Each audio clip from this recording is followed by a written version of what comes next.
Bismillahirrahmanirrahim. Assalamualaikum warahmatullahi wabarakatuh. Halo, selamat pagi. Hari ini kita berjumpa lagi via video dalam sesi ke-6 Manajemen Pemasaran Internasional dengan topik Market Entry Strategy. Perkenalkan dulu, nama saya Rosana Eri dan buku acuan yang saya gunakan untuk mata kuliah ini adalah buku International Marketing yang ditulis oleh Masaki Kotabe dan Christian Helsen dan diterbitkan oleh Wiley. Yuk kita mulai membahas mengenai bagian pertama dalam strategi memasukkan atau memasarkan sebuah barang, yaitu adalah country selection atau pemilihan negara yang akan kita jadikan target pasar.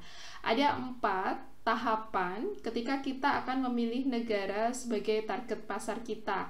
Yang pertama adalah indicator selection and data selection. Yang kedua, determine the importance of country indicators.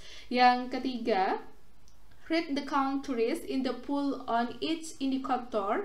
Dan yang keempat, compute overall score for each country. Oke, kita mulai dari yang pertama terlebih dahulu, indicator selection and data selection. Jadi ini adalah penyeleksian indikator dan seleksi data. Apa aja sih yang diseleksi gitu ya datanya? Itu biasanya adalah data-data sosial, ekonomik, dan politik. Contoh, Colgate-Palmolive. Colgate itu biasanya kita lihat di Indonesia sebagai merek odol atau pasta gigi, dan Palmolive itu sebagai merek sabun maupun shampoo. Itu biasanya mereka akan melihat pendapatan per kapita sebuah negara untuk memasarkan produk mereka atau sebelum mereka memasarkan produk mereka. Jadi mereka akan melihat kira-kira pendapatan per kapita yang segitu itu cukup mampu enggak untuk membeli produk mereka. Dan ada lagi Starbucks, kedai kopi yang biasanya sering kita jumpai di mall-mall. Itu biasanya mereka kalau mau masuk di sebuah negara akan melihat kondisi ekonominya, ekonomi di negara itu pertimbangannya. Oke, yang kedua adalah determine the importance of country indicators. Jadi yang kedua ini adalah menentukan pentingnya indikator-indikator tadi. Jadi tadi saya bilang indikatornya sosial, ekonomi, politik kayak gitu. Tujuannya biasanya akan disesuaikan dengan tujuan perusahaan, biasanya mengenai market share dan lain sebagainya. Terus tahap yang ketiga adalah rate the countries in the pool of on each indicator. Jadi ini adalah menilai negara-negara dalam kumpulan-kumpulan tiap indikator. Ini biasanya dikasih poin-poin gitu, antara poin 1 sampai 10, istilahnya dibobot gitu ya, 1 sampai 10.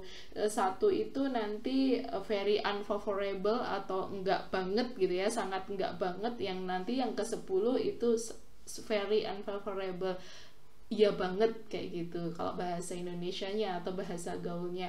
Dan yang keempat itu adalah compute overall score for each country. Jadi yang terakhir ini adalah menghitung keseluruhan skor dari masing-masing negara. Jadi kan udah dibobot ya 1 sampai 10, terus kemudian dilihat, dihitung tiap negara itu nilainya berapa kayak gitu. Dan biasanya mereka tentunya itu akan memilih yang skornya paling tinggi. Berikutnya ada scale of entry. Ini adalah bagian kedua dari market entry strategy. Ada 2 hal yang akan dibahas di sini. Oh ya, sebelumnya tentang scale of entry itu apa sih? Scale of entry itu adalah skala kita memasukkan suatu barang di sebuah negara. Skala besar, skala kecil, skala sedang, atau skalanya itu seberapa. Dan tiap negara itu biasanya punya skala sendiri-sendiri. Nah, yang pertama ini kita akan membahas tentang scale decision atau keputusan-keputusan penskalaan. Berdasarkan apa ya? Yang pertama itu tentu saja tentang access to resource. Jadi akses terhadap sumber daya itu baik atau enggak. Contoh, ketika Coca-Cola memasukkan atau entry barangnya di Indonesia dengan skala yang besar, itu pertimbangannya yang pertama tentu saja access to resource. Dia investasi di sini membuat sebuah pabrik. Kenapa? Karena di sini resource-nya sangat mudah. Ungaran itu, tempat pabrik Coca-Cola itu mudah terhadap atau mudah dalam mendapatkan air, terus sumber daya manusia dan lain sebagainya. Jadi akses to resource-nya mudah. Yang kedua itu tentang monetary. Jadi kebijakan-kebijakan moneter itu sangat berpengaruh dalam pengambilan keputusan akan seberapa skalanya memasukkan sebuah barang. Dan yang ketiga itu tentang human, all about human. Ini menarik banget karena hampir semua human itu menjadi sebuah variabel ketika kita akan memutuskan segala sesuatu termasuk dalam penskalaan. Human ini mulai dari behavioral, jadi tingkah laku orang atau perilaku orang gitu ya, perilaku konsumen, dan sampai juga ke market share dan lain sebagainya, daya beli gitu-gitu. Terus berikutnya yang kedua, kita akan membicarakan tentang identifying variety reason. Jadi alasan-alasan yang kita identifikasi ketika kita mau menskalakan. Skalanya besar atau kecil atau sedang atau seberapa. Yang pertama adalah large scale entry may induce volume driven cost advantages. Jadi intinya kayak gini, kalau skalanya besar itu akan menekan biaya yang lebih kecil. Kayak memproduksi barang gitu juga gitu. Jadi kalau kita memproduksi barang dengan jumlah besar itu pasti ongkos atau biayanya itu jadi lebih kecil. Begitu juga dengan kalau kita memasukkan barang di sebuah negara. Kalau memasukkan barangnya dalam jumlah besar itu pasti juga biayanya jadi lebih kecil. Yang kedua, where location matter can lead to lock up of the more attractive location. Intinya adalah kita harus benar-benar lokasinya itu bagus dalam memilih gitu. Jadi hal yang perlu diperhatikan dalam pemilihan atau penskalaan itu adalah lokasi. Indonesia, Malaysia, Singapura itu pasti akan keputusan untuk menskalakannya itu beda-beda. Coca-Cola memasukkan ke Indonesia skalanya seberapa dibandingkan Singapura, dibandingkan dengan Malaysia, itu juga akan mempengaruhi lokasi itu. Yang ketiga, existing players are less likely to respond aggressively when the entrant has made substantial investment. Intinya adalah kalau misalnya sebuah perusahaan itu udah investasi yang besar, maka dia pasti akan lebih agresif dalam memasukkan sebuah barang atau entry kayak gitu. Ya intinya itu sih. Ya, berikutnya adalah memilih mode dalam entry strategi. Nanti kita akan belajar bersama-sama modenya ada apa aja. Nanti ada mode exporting, metode franchising, dan lain sebagainya. Dan kapan kita memilih mode itu ada pertimbangan-pertimbangannya. Yang satunya itu pertimbangan dari eksternal perusahaan dan satunya lagi internal perusahaan, dan dua-duanya ini menjadi pertimbangan yang harus diperhatikan. Kita mulai satu persatu dari pertimbangan eksternal. Yang pertama, ketika kita akan entry atau kita akan memasukkan barang di sebuah negara, kita harus melihat market size and growth. Jadi ukuran pasar dan pertumbuhan pasarnya itu seberapa besar atau enggak. Misalnya produk Samsung akan memasukkan barangnya ke Indonesia, pasti mereka akan melihat ukuran pasarnya itu seberapa, di Indonesia cukup besar atau enggak, pertumbuhannya seperti apa pasar gadget di Indonesia, dan lain sebagainya. Yang kedua itu adalah risiko, karena bagaimanapun juga bisnis itu penuh dengan risiko, termasuk yang ada di negara itu, mulai dari risiko karena regulasi, politik, inflasi, dan lain sebagainya. Yang ketiga itu adalah government regulation atau peraturan-peraturan pemerintah cukup mendukung nggak untuk bisnis dan lain sebagainya. Yang keempat itu adalah competitive environment. Jadi lingkungan kompetisinya seperti apa. Ketika ingin memasarkan produk, pasti akan dilihat kompetisi di dalam negeri tersebut itu seperti apa. Misalnya Samsung mau masukkan produknya di Indonesia, itu pasti mereka akan melihat yang sudah bermain di pasar gadget Indonesia itu selain Samsung siapa aja gitu. Kemudian yang kelima itu adalah cultural distance, jarak gitu ya, jarak budaya akan jauh atau enggak. Misalnya ketika mau memasarkan Coca-Cola di Indonesia, jarak budayanya masih memungkinkan enggak? Oh, ternyata masih bisa untuk pasar minuman soda. Tapi kalau minuman beralkohol itu cultural distance-nya terlalu jauh. Tapi kalau cuman minuman soda bisa. Oke, berarti Coca-Cola bisa masuk ke Indonesia karena cultural distance-nya nggak jauh. Kemudian yang keenam, itu adalah lokal infrastruktur. Jadi infrastruktur di daerah tersebut atau di negara tersebut seperti apa gitu. Karena ini akan menyangkut jaringan distribusi dan lain sebagainya. Itu adalah hal-hal eksternal perusahaan yang perlu dipertimbangkan ketika kita akan memilih mode entry-nya. Kemudian dari dalam perusahaan itu juga ada pertimbangan-pertimbangannya. Yang pertama adalah company objective, jadi tujuan perusahaan. Tujuan perusahaannya sesuai enggak gitu ya ketika kita memilih entry strategi itu. Kemudian yang kedua itu adalah need a control. Jadi kalau misalnya dengan exporting masih memungkinkan nggak untuk mengontrolnya gitu. Untuk barang tertentu bisa, tapi tidak bisa disamaratakan untuk barang yang lain gitu. Franchising juga seperti itu, masih bisa nggak untuk mengontrol? Oh, ternyata lebih tepatnya pakai licensing dan lain sebagainya.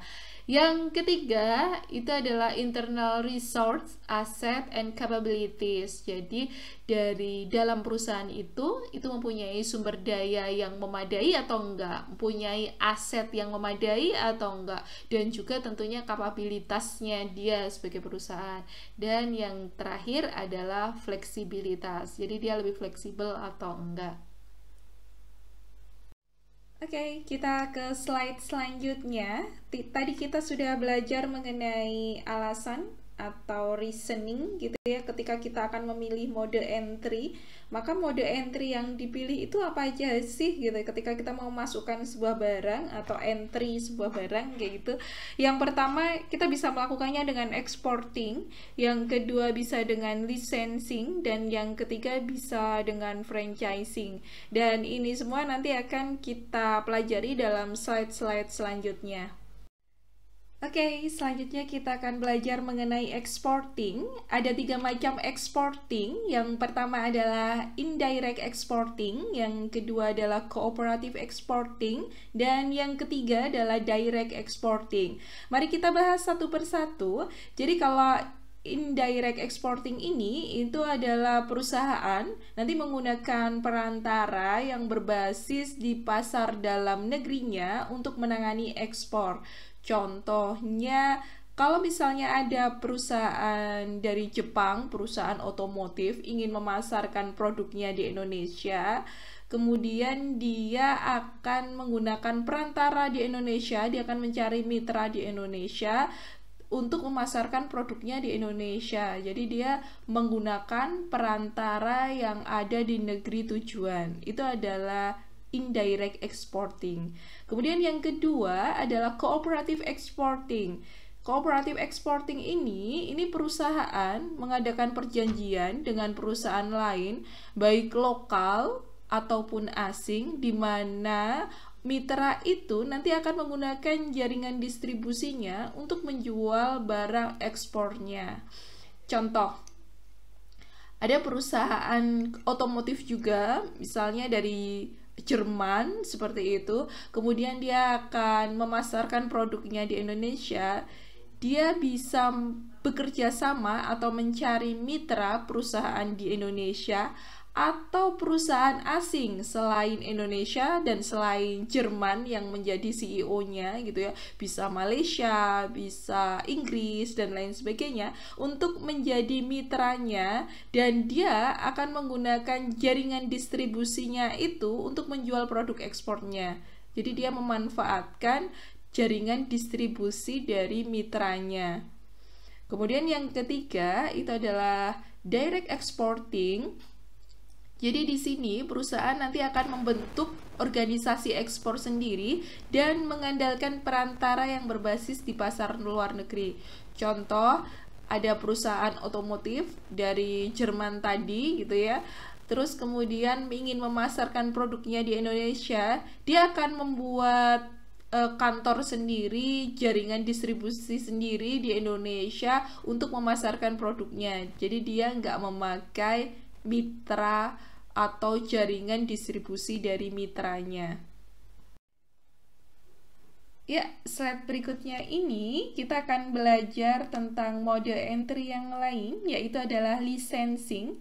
Licensing itu apa? Licensing itu adalah contractual transaction where the firm, the licensor, offers some property asset to a foreign company, the licensee, in exchange for royalty fees. Maksudnya seperti ini. Jadi ini adalah transaksi kontraktual di mana perusahaan pemberi lisensi nanti akan menawarkan beberapa aset milik perusahaan asingnya itu, kemudian nanti pemegang lisensinya itu akan memperoleh imbalan dari biaya royalti. Contoh perusahaan yang menggunakan licensing ini adalah Disney Consumer Product, terus kemudian Warner Bros, kemudian Mattel. Kalau Mattel ini adalah perusahaan pembuatan Barbie gitu ya, produknya Barbie, boneka Barbie, terus dan lain sebagainya. Terus yang kedua itu adalah membahas tentang benefitnya atau keuntungannya kalau menggunakan licensing itu apa. Jadi kalau keuntungannya ini menjadi mode atau cara memasukkan barang yang sangat menguntungkan, dan ini sudah terbukti dalam menembus pasar internasional atau pasar luar negeri. Jadi ini untungnya ini bagus dari segi keuntungan. Kemudian kekurangannya apa? Kekurangannya itu ada dua. Jadi yang pertama, kekurangannya itu adalah dia bisa dikalahkan atau dikerdilkan kayak gitu ya dengan mode yang lain seperti ekspor dari segi pendapatan. Jadi kalau dari segi pendapatan itu akan lebih besar atau lebih bagus itu menggunakan ekspor. Yang kedua, itu pemegang lisensi kadang tidak sepenuhnya berkomitmen pada produk yang dia pegang lisensinya. Selama perusahaan yang dia pegang lisensinya itu menguntungkan, dia akan berkomitmen, tapi begitu grafiknya sudah mulai menurun kayak gitu ya, siklus hidupnya, maka dia sudah nggak akan berkomitmen lagi dengan produk tersebut. Oke, berikutnya kita akan belajar mode entry yang lain, dan kali ini kita akan belajar di slide ini mengenai franchising atau waralaba bahasa Indonesianya.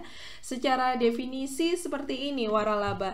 Jadi pengaturan di mana pemilik waralaba memberikan hak kepada mitranya untuk menggunakan nama dagang, merek dagang, model bisnis, dan juga kadang itu pengetahuan pemilik waralaba dan dia untuk wilayah tertentu untuk jangka waktu yang tertentu pula. Biasanya jangka waktunya 10 tahun.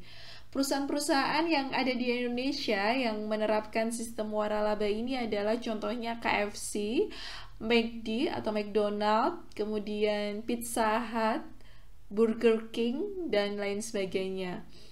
Ada beberapa keuntungan dan beberapa kekurangannya juga pastinya menggunakan mode ini.